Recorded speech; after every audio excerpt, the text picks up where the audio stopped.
Praise God. I would like to entitle this message, church, Stir Up the Gift of God. Yes, come on.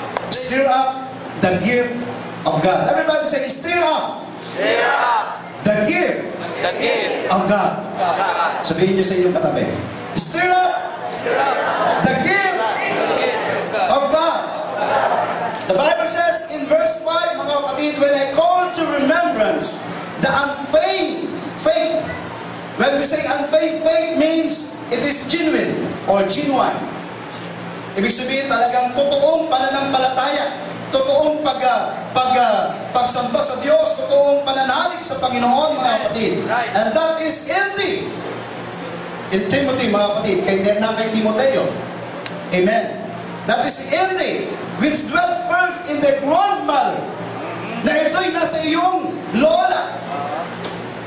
At ito rin naman ay nasa iyong ina na si Eunice. Yes. At nakita ko rin naman ang sabi po ni Pablo, mga kapatid, and I saw it in you. You have unfeigned faith. It means genuine. Yes. Or genuine. Amen. In 1 Timothy chapter 4, verse 14, the Bible says again, neglect not the gift that is empty. Yes. Neglect not means don't forget it. Yes. Huwag mong kalimutan. Huwag mong pabayaan. Amen. Huwag mong baliwalain. Yes. Ang gift na nasa iyo, which was given thee by the prophecy with the laying of hands of the prophecy. The reason why Paul Church said in this letter, or in his letter to Timothy, it is because Timothy was inconfident or lack of enthusiasm. Wala pong enthusiasm, mga kapatid. Even though nakikita po, mga kapatid ko, ni Pablo kay Timoteo ang tinatawag na katapatan sa pananampalataya.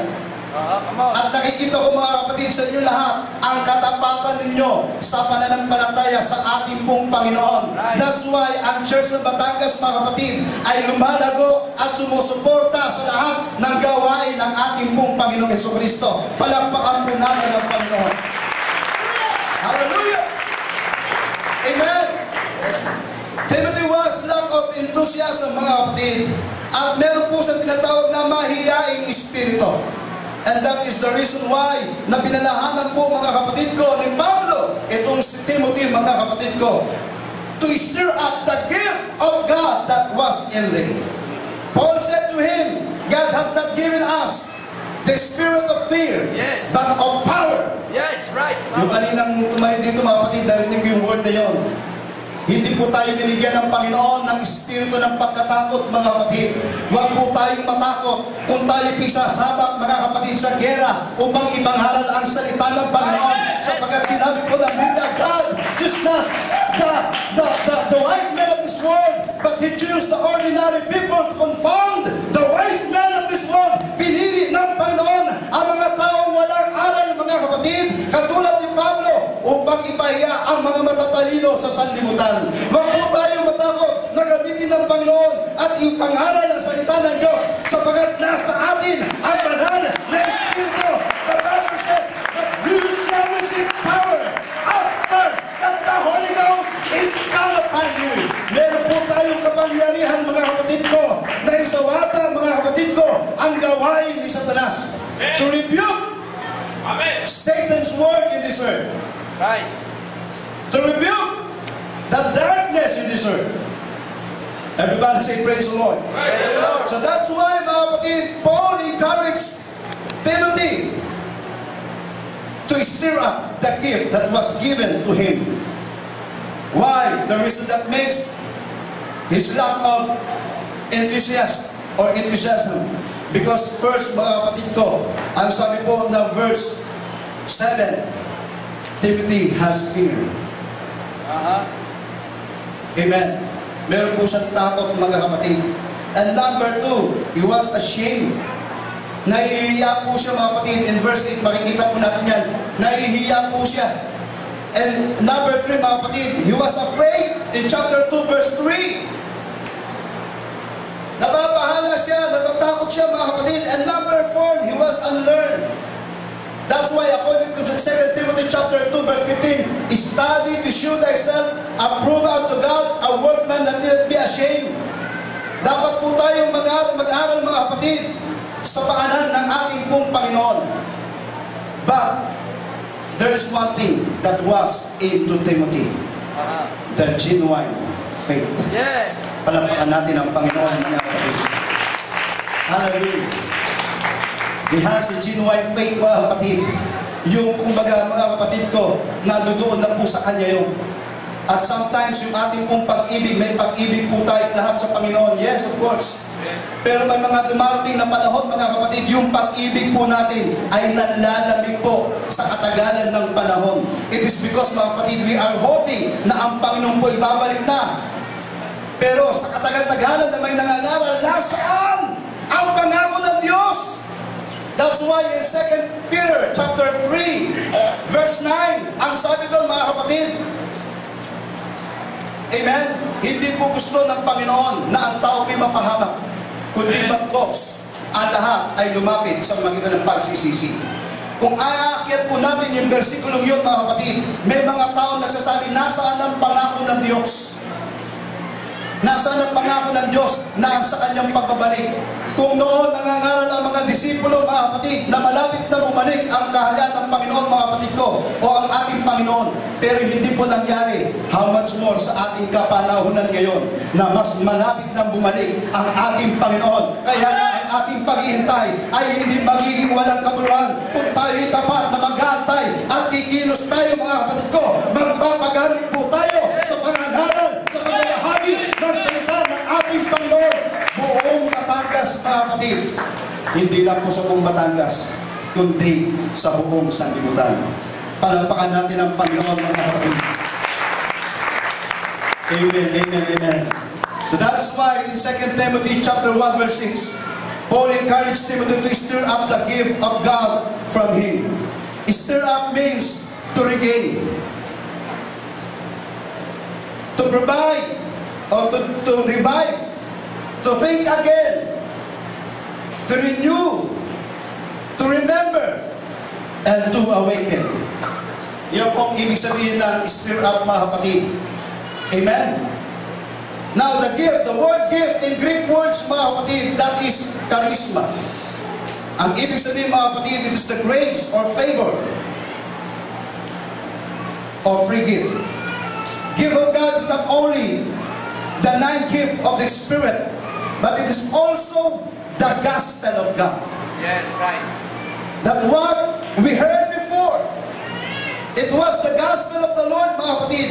In Romans chapter 6, verse 23, for the wages of sin is death, but the gift of God is eternal life. Right. Through Christ Jesus, mga kapatid ko. Amen. This gospel was being preached by all apostles. Amen. Sa kanila po nagsimula mga kapatid ko na ipangaral ang gospel, which means the death, the burial, and the resurrection. Kung ipapangaral po natin mga kapatid ko, ang gospel ng ating Panginoon, it was the glad tidings mga kapatid, or good tidings, good news to every people mga kapatid, who need the salvation from God mga kapatid. It is the gift that God's given to every people. That's why in John chapter 3 verse 16, for God so loved the world that He gave His only begotten Son. Giving His Son means giving His own life. That whosoever believeth on Him should not perish, but have an everlasting life. Hallelujah. Right. It is a free gift to everybody. But there is a condition. Those whoever, or whosoever. Hindi po lahat mga kapatid ko, alayahan mo, dumalo ng Bible study, marami po silang alibay. Marami po silang alibay. But those or whosoever listen, accept your invitation, they will be saved. Amen? Tayo po mga kapatid, humakbang po tayo sa katotohanan. Humakbang po tayo para po tayo ay magkaroon o makakamit ng kaligtasan mula po sa ating Panginoong Jesucristo. Everybody say, praise the Lord! Palapakan natin ang Panginoon mga kapatid. Gift of God is what He had done on the cross. Alalahanin po natin mga kapatid, o alalahanin mo ang ginawa ng Panginoon. na kanyang binata ang krus upang doon sa bundok ng Golgotha. Bundok po ng mga kalansay ay maganda po ang katubusan sa lahat ng tao. Nagpakahirap ang Panginoon, nandoon nadapa ang Panginoon dahil sa bigat ng krus. Pero tiniis po niya ito, mga kapatid. It is because of you. Right. And it is because of me. Hallelujah. Hallelujah. Kaya nga, mga kapatid, hallelujah, doon niya po tinawag. Doon niya po tinawag, mga kapatid, sa pamagitan ng pagtapon niya sa krus. Hallelujah. Sinabi ng Panginoon, if I be lifted up, Right. I will draw all men unto me. Yes. Akala ng panulay, yawa, mga kapatid, ng demonyo, natalo niyo na si Jesus Christ na matay na. Pero mga kapatid, doon pa lang po nagpasimula. Amen? Ang kapangyarihan ng Panginoon when He was crucified on the cross. Ang sabi doon, if I be lifted up, pagtayo sa kanya, mga kapatid, ng krus, I will draw all men unto me. Hallelujah, hallelujah. Come on, let's worship the name of the Lord. Hallelujah. Pwede bang basahin natin, mga kapatid? Let us read in Tagalog version, Romans chapter 11, verse 29. For the gift and calling of God are without repentance. Ang sabi po ng Bible, mga kapatid, Romans chapter 11, verse 29. Sapagkat ang mga kaloob at ang pagtawag ng Diyos sa atin ay hindi nagbabago. Sapagkat kung paano kayo ng nakaraang panahon ay mga masuwayin sa Diyos. Lahat na magsabing praise the Lord. Praise the Lord. Mga masawayin sa Diyos. Datapwat ngayon, kayo'y nangakamit ng ano yan? Habag sa pamamagitan ng kanilang pagsuway. Taas. Gayun din naman ang mga ito ay naging mga masuwayin ngayon upang sa pamamagitan ng habag na ipinagkaloob sa inyo, sila naman magkamit ngayon ng habag. Sapagkat ang lahat ay ikinulong ng Diyos sa kasuwayan upang siya'y mahabag sa lahat. O kalaliman ng mga kayamanan ng matingkalang mga hakol niya na karunong at ng kalaban ng Diyos, o di matingkalang mga habol niya ay hindi malirip sa kanyang mga daan. Sapagkat sino nakakaalam ng pag-iisip ng Panginoon? O sino ang kanyang naging kasungguni? O sino nagbibigay na una sa kanya at siya'y babayaran muli? Sapagkat kanya at sa pamagitan niya at sa kanya ang lahat ng mga bagay. Sumakanya nawa ang kaluwalhatian, magpakailanman siya nawa. Hallelujah. Right. Naging matigas po ang ulo natin. We are not the sons of God, church. Ang son of God, the Jews. We are Gentiles. We are such like a dog to the presence of God, mga kapatid. We are like pig. Amen? Sabi ng John chapter 8, verse 44, wala po dito, mga kapatid. Kayo'y sa inyong amang Diablo. Right. Amen? Tayo po noon, mga anak ng Diablo. Bakit, mga kapatid? Dahil kapag tayo po'y nagsisinungaling, ang Diablo po'y ama ng kasinungalingan, tayo po lahat, whether you like it or not, tayo po'y nooy anak ng Diablo. Amen. Amen? Kapag andyan ang Bombay, sabihin mo, wala si Mama. Tao po. Bombay po. Manininig po. Diba? Dati noon, yung meron ko naninihin sa bahay-bahay. Sabihin mo, wala si Mama. Meron ko. Okay. Tinuturuan pa magsinungaling yung bata. Tayo po noon yan.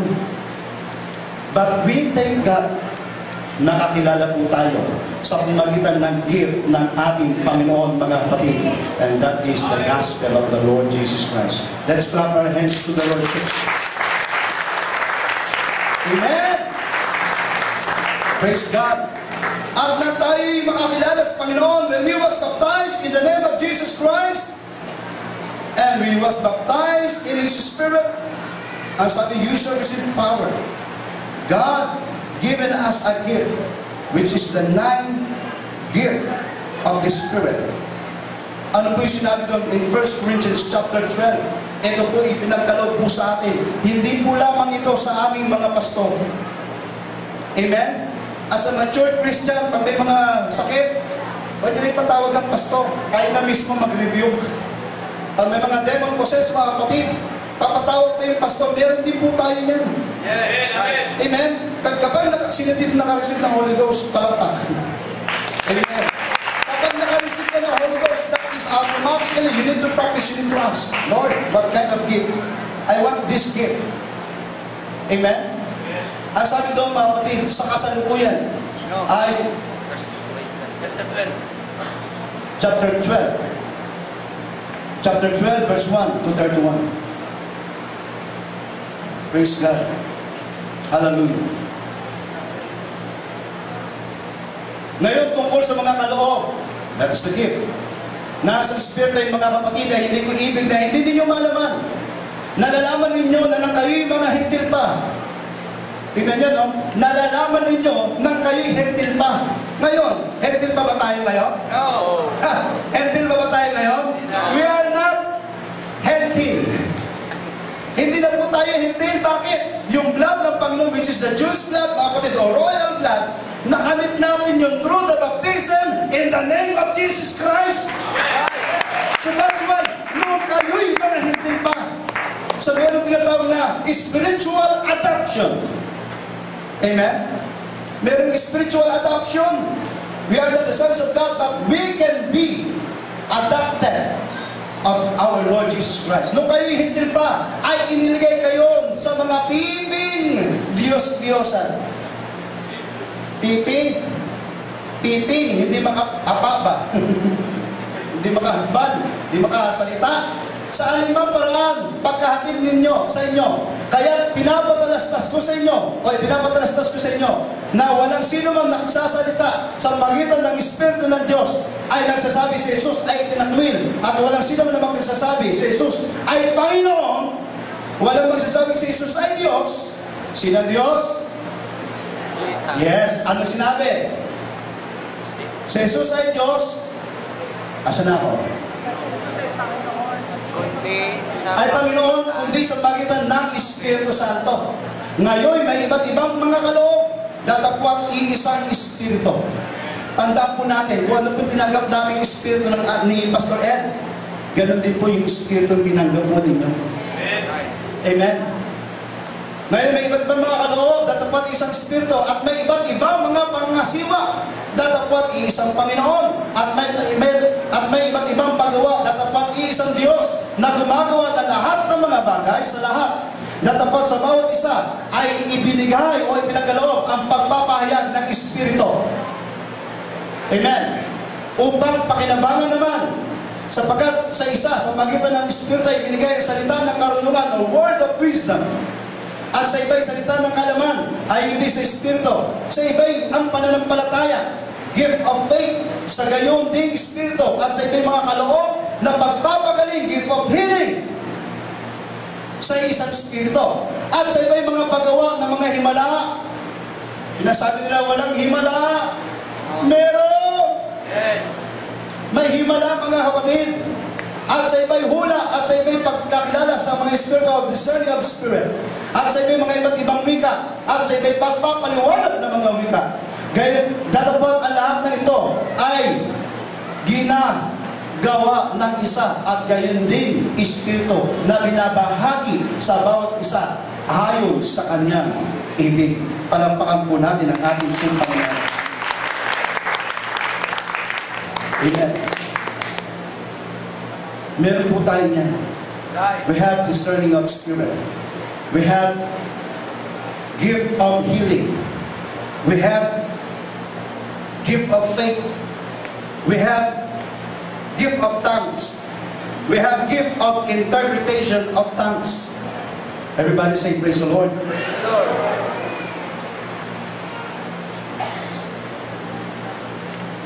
Sa bawat isa po sa ating mga kapatid, meron po tayong gift. Amen. What we need to do is to steer your gift. Amen. Praise God. Sa isang basong tubig po ba mga kapatid, magagawa kaya ng isang kutsara na patamisin ang isang basong tubig? Sagot. Magagawa ba? Hindi, no? Pangalawa, 2 kutsarang asukal. Magagawa bang patamisin ng isang basong na asukal ang isang basong tubig sa 2 kutsara? Ha? Okay na? Tatlo, para sigurado. Ha? Okay. Sino sabi yes? Kapatay.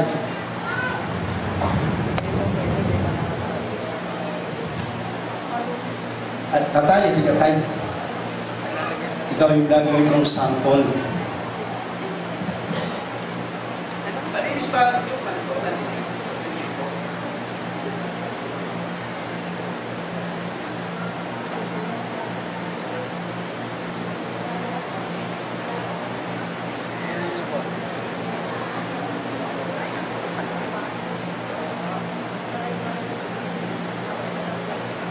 Tingnan po natin kung ano pong pakalasa ni tatay. Sabi ko po, ito po yung sinabi ko, mapapatamis ba ng isang kutsarang asukal ang isang basong tubig ang isang basong tubig? Hindi. Isa pa lang kung gawin natin 2, hindi pa rin. 3 kaya, baka diabetes ka na yan. Maging member ka ng media. May diabetes.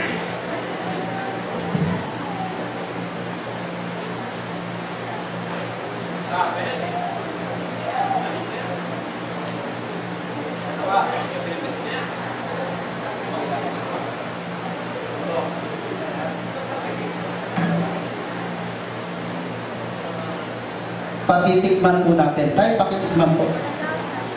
Sige po, malinis po yan. Wala pong lasa, wala nang hilo. Ang lasa. Wala pa. Wala. Sugar can be sweetened into a glass of water unless you stir it.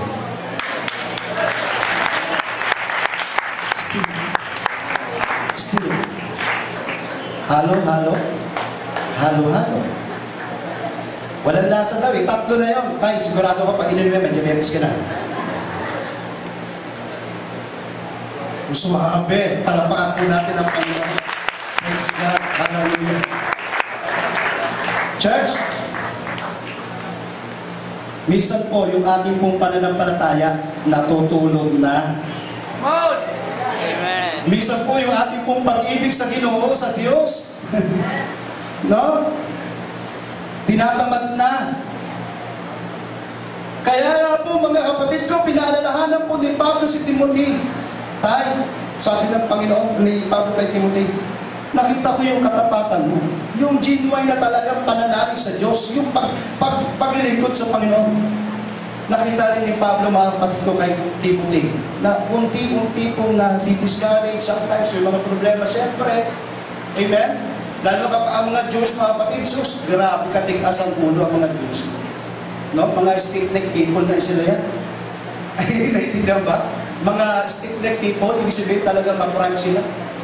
Dahil sila may yung anak ng Diyos. Ikaw ba naman anak ka ni Ayala, hindi ka magiging mayaba? Ay, anak ka ni Sobel? Amen? Ako lang, maging anak lang ako ni Pastor Lotero, okay na Praise God. Magkaralo na ako. Di ba? So mga kapatid, sometimes yung pananampalataya po natin, wala nang tamis. Muli natin ibalik ang ating pag-ibig. Muli natin i-ibon, mga kapatid ko, ang ating pananampalataya nang sa iyon, gamitin tayo ng Diyos sa evangelism.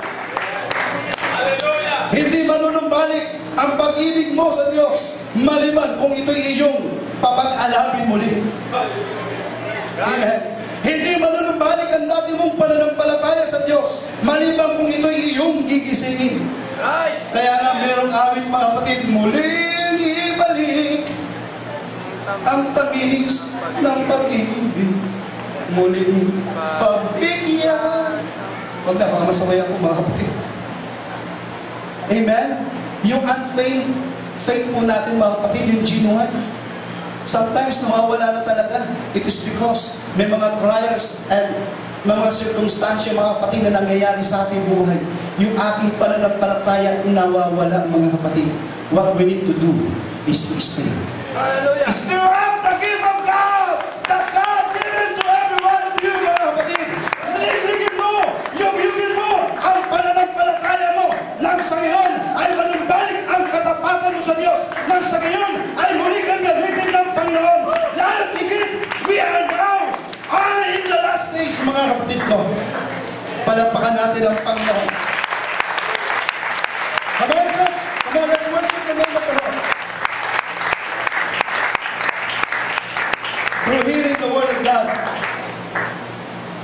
the Word of God, nag-i-stir po ang ating pong pananampalataya. Once a year, according to the Bible, the angel of the Lord, when we say angel of the Lord, mga kapatid, if it is a capitalized angel, it is the theophany of God. Theophany of God was there's a different kinds of, or various kinds of theophany. Sometimes it is the burning bush, donkey. No, that is the theophany of God. So every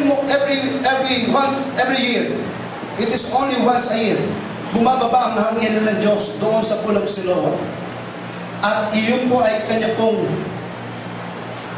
hinahalukay o ini-stir. Ang sino mang unang may karamdaman na pupunta doon, gumagapang niya kung ikay pilay. Naku, kung pilay ka, mahirap dahil yung iba kung bulag ka, mahirap din. Mangangapa ka, pero nagpupumayo kapag may naramdaman silang kakaiba. They can feel it, mga kapatid. Kapag dumarating ang anghel ng Diyos, nagkakandarapan na sila pumunta doon sa Pool of Siloam para lang makalusong doon sa pool na yun, mga kapatid, at makanta nila ang kagalingan mula sa Diyos. That is true, mga kapatid. Now, church, the Word of God can stir up your faith. Ano bang pagsubok mo? Ano man ang nararamdaman mo sa buhay mo, mga kapatid, na parang nagkakaroon ka ng tinatawag ng pagtamlay sa pananampalataya, stay still in the church. Just stay in the church. And continue to listen the word of God from the pastor, from the preacher.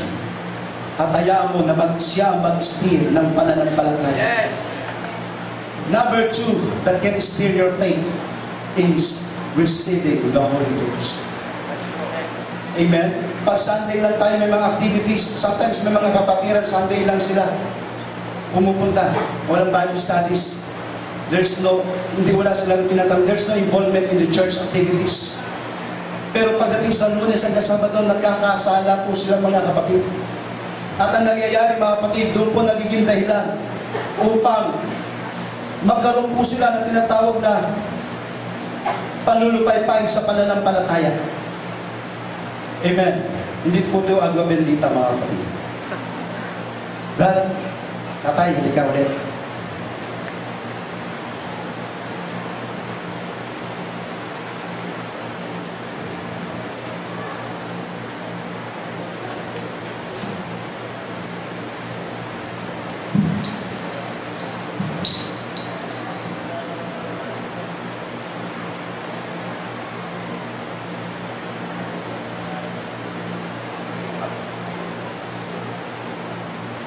Kapag wala po tayong ginagawa sa buhay natin, hindi po tayo involved sa church. Natural po sa atin nagkakasala.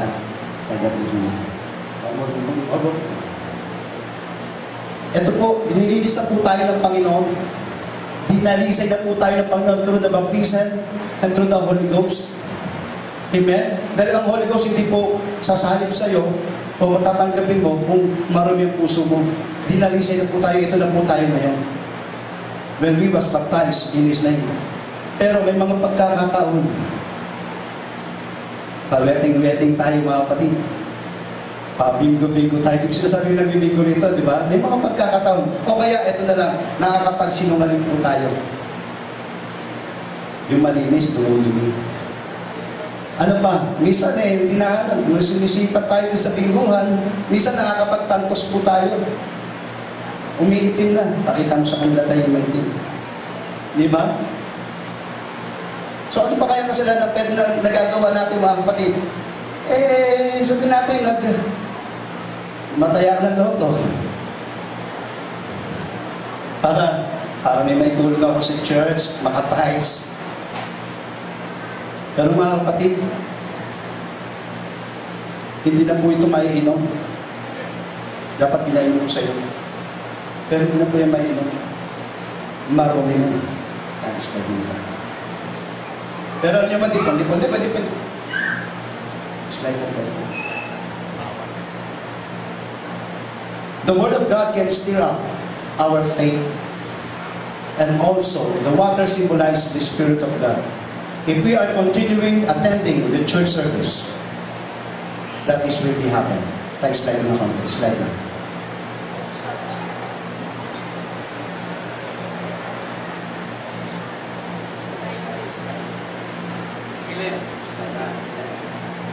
Ito po mga kapatid. Slide na. Yung may din, unti-unting lumilinaw at ikaw ay tumatanggap ng mahal na Espiritu ng Panginoon at ikaw ay katanggap-tanggap sa ating Panginoon, mga kapatid. Kaya ka ulit tanggapin ng Panginoon. Just continue. Receive the Holy Ghost and then still up your faith. Shall we all stand, church? Hallelujah. Pastor.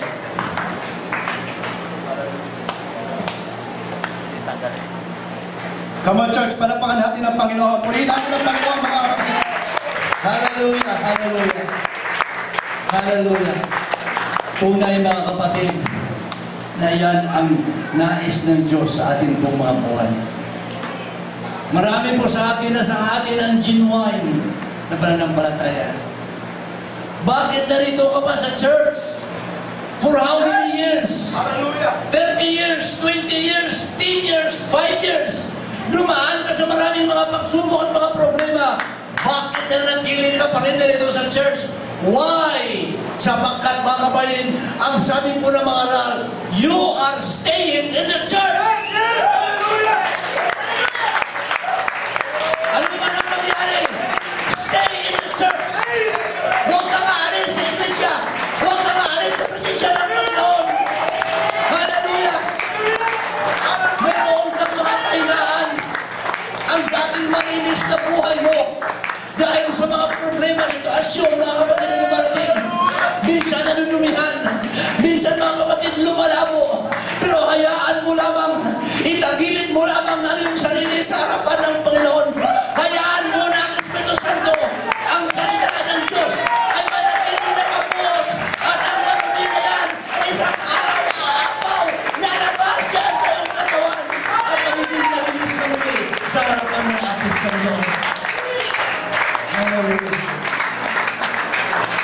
Sometimes, ang problema po sa ating genuine na pananampalataya na sa atin ang totoong